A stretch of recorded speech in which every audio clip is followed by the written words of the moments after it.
my tardiness. This is the case of Paul L. Hunter against John Frederickson and Faye Flancher. And from the Attorney General's office, Jennifer Remington, Assistant Attorney General. And Mr. Hunter is appearing, and this is all by Zoom, so they're both from remote settings. And it's here for hearing on the defendant's motion. I did read your motion, Mr. Hunter, and also the Attorney General's response. And did you want to have anything additional you wanted to say, Mr. Hunter? Yeah, I want to let you know that I am the plaintiff in this matter, and I am Paul Lamar Hunter, and the plaintiff in this case. So I will speak first, and I want you to know that I have been aware that today that I'm going to be railroaded in this case regarding Faye and John. So any decision that you make today, I want your your wet ink signature on this order, because I am going to appeal this order in District 3 Court.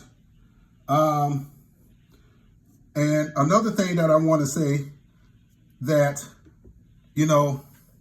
I understand, Your Honor, I understand that, I filed a lot of paperwork, and I 100% stand by my paperwork. And the defendants here, John and Faye, does not have absolute immunity. Judge Frederickson and Judge Flancher, please. Well, okay. They do not have absolute immunity whatsoever. And there's no such thing as, qualified immunity or judicial immunity. Another thing that I want to bring up, the AG, Jennifer should not be Remington? Yes. Attorney Remington? The attorney Remington should not represent Mr. Ferguson and Mrs. Fletcher, because the Attorney General, it has been proven in history, the Attorney General does not defend clients whatsoever. They prosecute. They always prosecute. So since she is here representing them today, I want to put her on notice that I will be filing a lawsuit against her in District 3 Court unless she can show me a constitution, a state statute or a constitutional law that says that she has the right to defend them. She does not. She should be dismissed from this case. She should be dismissed from this case. And let me go back to this. There's two types of immunity, absolute and qualified immunity. In this small claim court, the defendants can plead qualified immunity. Even the defendants does not have qualified immunity because they have a contract with Title 4D, aka child support. And I do not have a contract with them, Your Honor. So, like I said, there's no such thing as absolute immunity because it is reserved for Article 3 judges. They are not Article 3 judges at all. The defendants can plead qualified immunity, but defendant does not have it because the defendants are a contractor. The defendants is an independent contractor who is acting like a judge. Therefore, when I invited you to comment, you're welcome to come add new stuff. I've already read your material that you submitted in writing. Yes. So let me just ask, because I do have another case coming up, and I'm not trying to rush you. Even if you have already decided that you're going to get railroaded today, I don't know what I can do if you have that kind of a reception. You're talking about Article 3 judges. Those are federal judges under the federal Constitution. Yes. The states are also sovereign. The state of Wisconsin is not a subordinate part of the United States. It's a sovereign state, And the United States government has only the power that was given to it under the federal Constitution. It has no more power. Most contacts people have with government are with the state and with state court judges, not Article 3 judges who are federal judges. Most cases of deadbeats who don't pay their child support, who are hauled into court and held in contempt and jailed for that, are actually heard in front of state court judges. The federal court has very limited jurisdiction, if any, on that.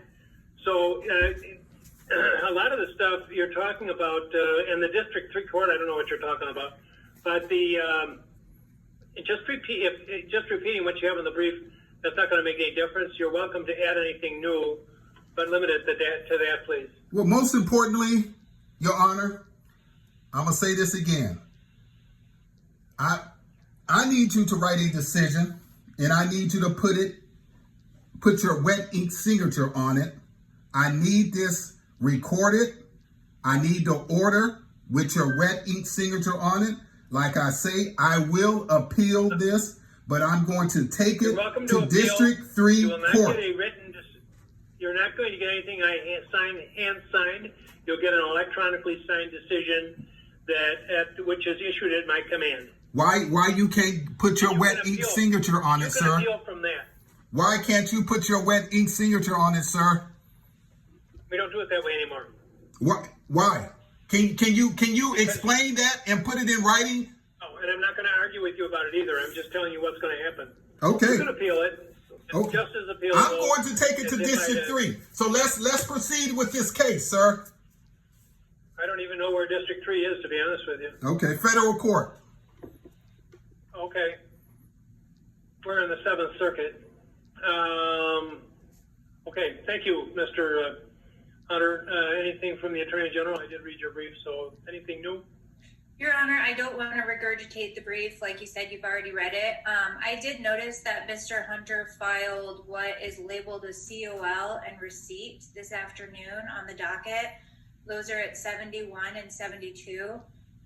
The COL appears to be a notice of claim form, and I would just note for Your Honor, as we explained in the brief, notice of claim is something that has to be demonstrated in the complaint. And even though we've received these late filings, they're insufficient still under 893-82, which is the notice of claim statute. So looking at docket 62, it looks like Mr. Hunter has filed what is a domestic return receipt. The receipt does not say how the notice was sent, and a notice must be sent via certified mail. The notice for Judge Flancher does not provide a date or time or location, all of which are also requirements under the notice of claim statute. The notice for Judge Fredrickson provides a date of February 16, 2021, but Judge Fredrickson was not the judge assigned to Hunter's case that day. A review of the CCAP for that family action shows that Scott Craig was the official. The only claim that Hunter seems to raise in the complaint against Judge Fredrickson arises from an incident in January 2020. That's what he describes to the complaint, and he attached an order that Judge Fredrickson issued from January 2020. So even if we assume that the notice of claim relating to Judge Fredrickson was sent on March 3rd, 2021, it would be untimely because the notice of claim requires any claim to be filed within 120 days of the date of occurrence.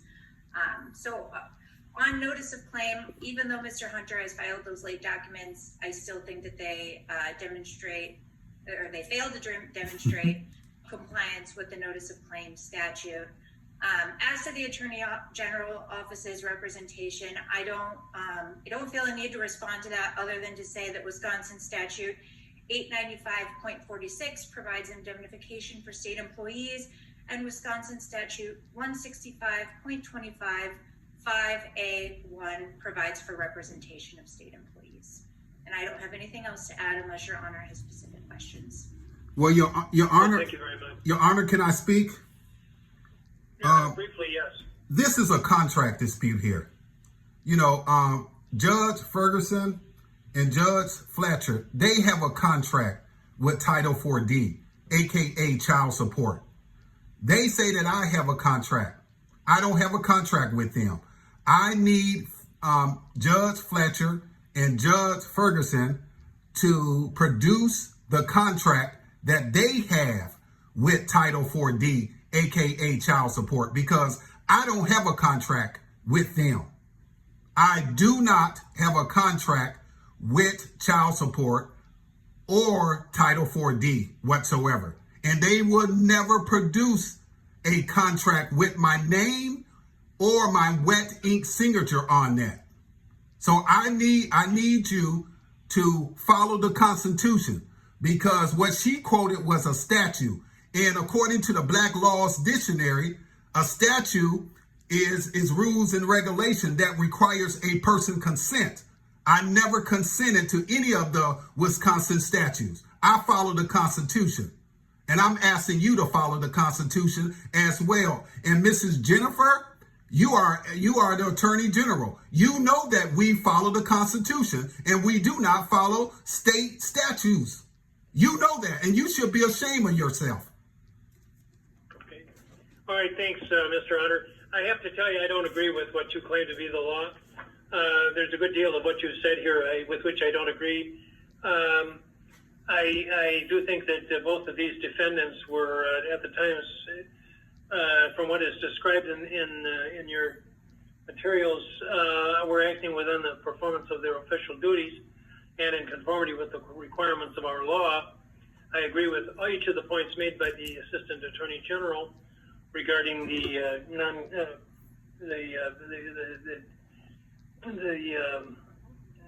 inadequacy of your suit on all points which they've pled, and so I'm going to dismiss both of your cases upon their merits, and you will get a written notice which is electronically signed, and it's just as appealable as if I'd printed up and signed it with my hand signature. Can I ask you a question, sir? Yeah. Are you a contractor yourself? Are you an independent contractor yourself? Are you a real judge? Are you a real judge, or are you a fake judge? Answer that question. Well, last time I checked, I was real, and I got reelected in April of last year, and so I think I'm constitutionally valid. So thanks, and have a great day. Thank you. Good day. Don't forget to add your wet ink signature on it. So I'm going to appeal this. Jennifer, I will see you in District 3 court. Terrence, you see what happened? Mm-hmm. Yeah. And Jennifer,